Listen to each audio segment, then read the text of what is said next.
సీతారామ ప్రాజెక్టుకి సంబంధించి ఈ రోజున ఫస్ట్ పంప్ హౌస్ పెంటారెడ్డి గారి ఆధ్వర్యంలో ఉన్న ట్రయల్ రన్ చేసుకున్నారు. రెండో పంప్ హౌస్కి వచ్చి మూడో పంప్ హౌస్కి వచ్చి ఇది పూసుగూడెం, అది కమలాపురం. ఈ రెండు పంప్ హౌస్లు చైనా నుంచి షాంఘై కంపెనీ రావాల్సిన అవసరం ఉంది. వాళ్ళకి వీసా ప్రాబ్లం ఉంటుంది. అది కూడా భారత ప్రభుత్వంతో మాట్లాడి ఫారెన్ మినిస్టర్ తోటి చైనా ప్రభుత్వంతో మాట్లాడుతున్నాం. వాళ్ళు కూడా 2-3 రోజుల్లో వచ్చే అవకాశం ఉంది.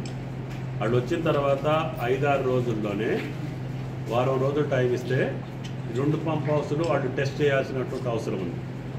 కాబట్టి వాళ్ళ కోసం వెయిట్ చేస్తున్నాం. మన డిపార్ట్మెంటు ఇరిగేషన్ కానీ ఎలక్ట్రికల్ కానీ వీళ్ళు చేయాల్సిన మినిమం వర్క్స్ అన్నీ కూడా కంప్లీట్ అయిపోయినాయి. చైనా వాళ్ళు వచ్చిన తర్వాత వాళ్ళు మోటార్స్ కాబట్టి వాళ్ళ ద్వారా చెక్ చేయాల్సినటువంటి అవసరం ఉంది. వాళ్ళ కోసం మన రాష్ట్ర ప్రభుత్వం అదేవిధంగా కేంద్ర ప్రభుత్వం ద్వారా చైనా ప్రభుత్వాన్ని సంప్రదింపులు జరుగుతున్నాయి. అతి త్వరలోనే వాళ్ళు వచ్చే అవకాశం ఉంది.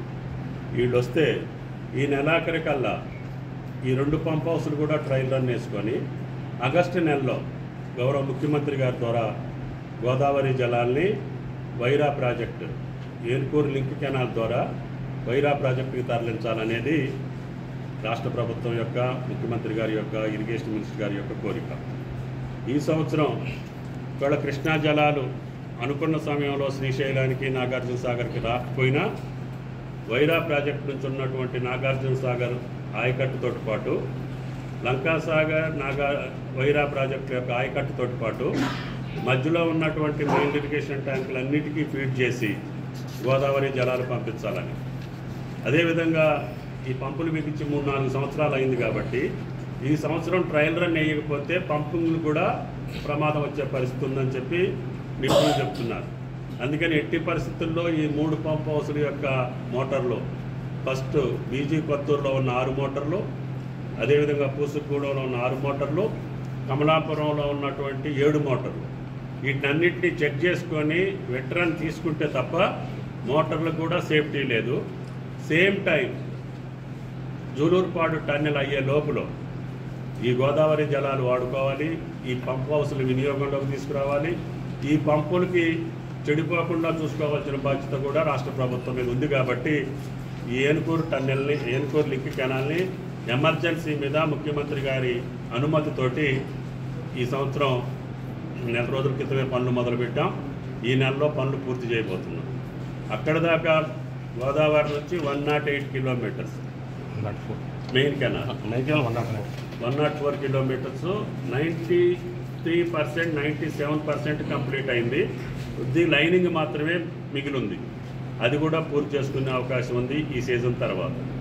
కాబట్టి ఈ గోదావరి నీళ్లతోటి ఈ 3 పంప్స్ వినియోగించుకోవడంతో పాటు నాగార్జున సాగర్ ఆయకట్టుకి, మీడియం ప్రాజెక్టు అయిన వైరాకి, లంకాసాగర్కి ఈ సంవత్సరం ఇవ్వాలని.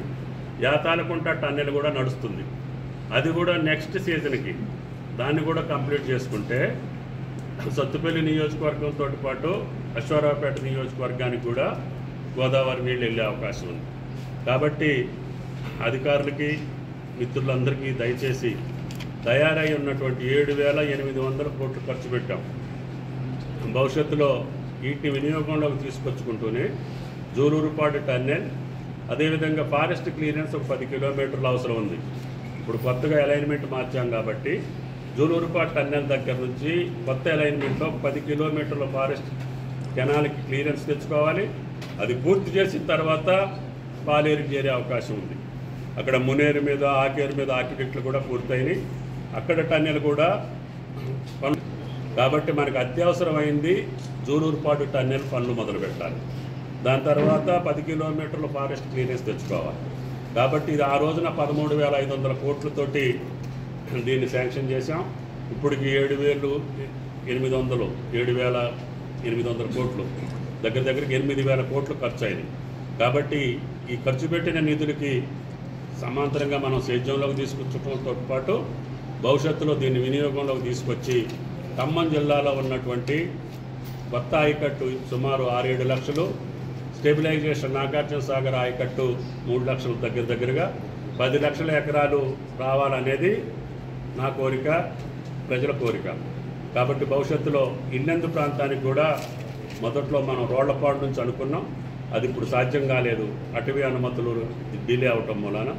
దానికి కూడా ప్రత్యేకమైనటువంటి శ్రద్ధ చూపించి ఇల్లెందు ప్రాంతంలో కూడా ఈ గోదావరి జలాలు ఎంతవరకు తీసుకెళ్ళగలుగుతామో తీసుకెళ్ళి, గోదావరికి పై భాగంలో ఉన్నటువంటి ప్రగళ్లపల్లి ఎత్తిపోతల పథకం తీసుకుంటే అక్కడ కూడా భద్రాచలం నియోజకవర్గానికి తాలిపేరు ఉన్నప్పటికీ కూడా దుమ్మగూడెం మండలంలో 30,000 ఎకరాలకు సేద్యం వచ్చే అవకాశం ఉంది.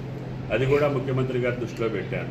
దీనివల్ల అన్ని నియోజకవర్గాల్లో 10 నియోజకవర్గాల్లో యావరేజ్న నియోజకవర్గానికి 1,00,000 ఎకరాలు కొత్తగా సేద్యం ఇచ్చే అవకాశం, సాగునీరు ఇచ్చే అవకాశం ఉంటుంది.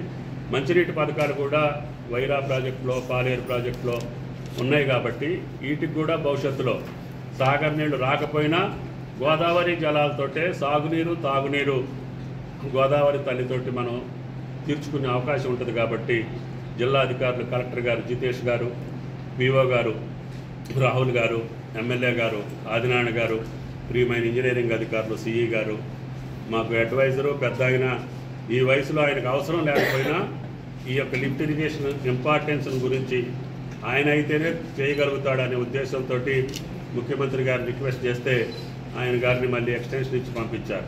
కాబట్టి వెంటారెడ్డి గారి ఆధ్వర్యంలో ఈ నెలలోనే ఈ 3 పంప్ హౌస్లు ట్రయల్ రన్ కావాలని చెప్పి కోరుకుంటూ, రేయంబౌళ్ళు కష్టపడి ఆయన ఇక్కడే పండుకుంటుండు.